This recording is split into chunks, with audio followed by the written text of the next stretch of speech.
Bonjour à tous, vous allez bien? Il y a quelques semaines, j'ai vu mes amis d'enfance à Asakusa et on a passé une excellente soirée et on a parlé de nos souvenirs à l'école primaire. C'était très amusant.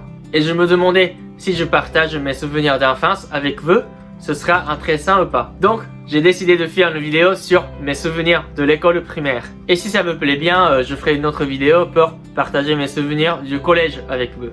Quand j'avais 6 ans, moi j'habitais à Tsukuba dans la préfecture d'Ibaraki. Et les Japonais étudient à l'école primaire pendant 6 ans et ils choisissent normalement l'école la plus proche de leur maison. La maison de mes parents se trouvait à la campagne, donc je marchais environ 35 minutes pour aller à l'école. J'y arrivais vers 8h30 et en général les écoliers vont à l'école en groupe au Japon, donc il y avait plusieurs groupes dans mon quartier. Ils se retrouvaient devant la maison du plus âgé du groupe et ils marchaient en file. Et pour le retour, je rentrais chez mes parents avec mes amis, parfois tout seul, et c'était normal à l'époque, mais je crois que ce n'est pas normal chez vous, n'est-ce pas? Et je m'amusais souvent à donner des coups de pied dans un petit caillou avec mes amis jusqu'à la maison, ou je pêchais dans les canaux d'irrigation, et je fabriquais des buts de football avec des bicyclettes et des arbres dans un parc. Quand j'étais en première année à l'école primaire, donc en CP en France, tout le monde a apporté ses livres de classe à l'école, tous les jours. Mais au bout de quelques mois, la plupart des écoliers laissent leurs livres à l'école. Mais il y avait toujours quelqu'un qui avait oublié de ramener ses affaires jusqu'au dernier jour, avant les vacances d'été, et il traînait ensuite son énorme sac. C'était très drôle. Avant les cours, on faisait la réunion du matin où les écoliers écoutent leurs professeurs. Il y a 4 cours, et le déjeuner et la pause. Et l'après-midi, il y a encore 1 ou 2 cours. Et puis le nettoyage et la réunion du retour. C'était comme ça à l'époque. Et quand j'étais à l'école primaire, les garçons jouaient souvent au chat et à la souris. Et les filles, franchement je sais pas trop, mais j'ai vu des écolières jouer au jeu de ficelle Ayatori en japonais, ou faire des origami, du théâtre aussi. Mon école était la plus grande de la ville de Tsukuba. Il y avait 5 classes dans mon année. Et le terrain de sport n'était pas très grand, mais il y avait une piscine, un gymnase, c'était une école normale. Pour les souvenirs d'été, c'est la natation et la fête sportive de l'école.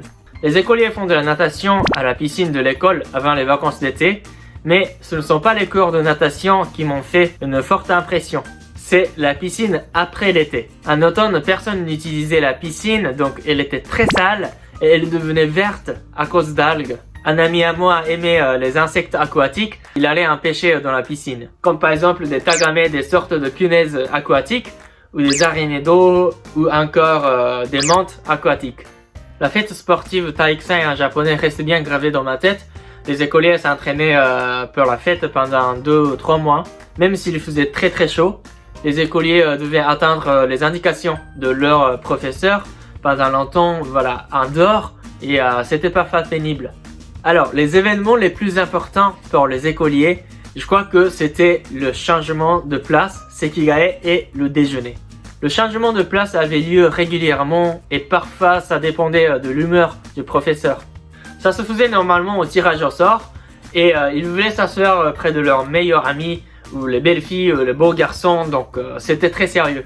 Les places avant n'étaient pas très appréciées. Et les écoliers préféraient toujours les places arrière. Je pense que c'est la même chose en France. Pendant le déjeuner, c'était les écoliers qui distribuaient le déjeuner aux autres de la classe. Et la classe a été divisée en général 2 ou 3 groupes. Par exemple, cette semaine, le groupe A et la semaine d'après, le groupe B. Comme ça se faisait à tour de rôle. Et il y avait toujours des briquettes de lait de trop.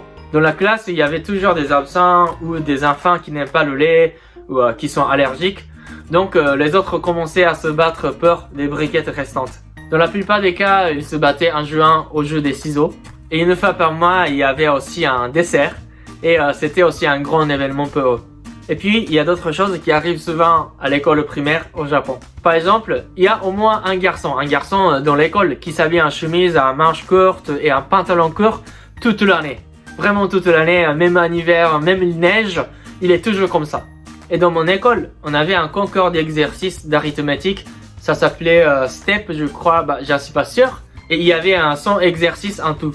Et les enfants devaient calculer le plus vite possible. Et les plus intelligents avaient du succès auprès des filles. Et le bac, eux, ont planté du riz. Ça me rend très nostalgique. C'est très japonais, je pense. comme le riz est la base de l'alimentation chez nous, bah, les enfants japonais découvrent la moisson ou la culture du riz. Et dans mon école, les enfants cultivaient du riz dans des bacs. Et ils faisaient aussi un petit jardin de volubilis sur la véranda pour faire un rideau végétal. Et ils allaient chaque année arracher des patates douces au jardin potager près de l'école. Et pour les enfants qui avaient arraché des patates douces gigantesques ou un peu originales, on leur donnait une médaille. Et après les cours, moi j'allais jouer au football et mes amis allaient apprendre quelque chose, par exemple la natation, le piano, la calligraphie. Et certains allaient à des cours privés. Bah, c'est incroyable. Et en automne, il y avait souvent un marathon. Mais bien sûr, ils sont petits, donc ils courent seulement 2-3 kilos. Voilà, comme ça, j'ai beaucoup de beaux souvenirs à l'école primaire.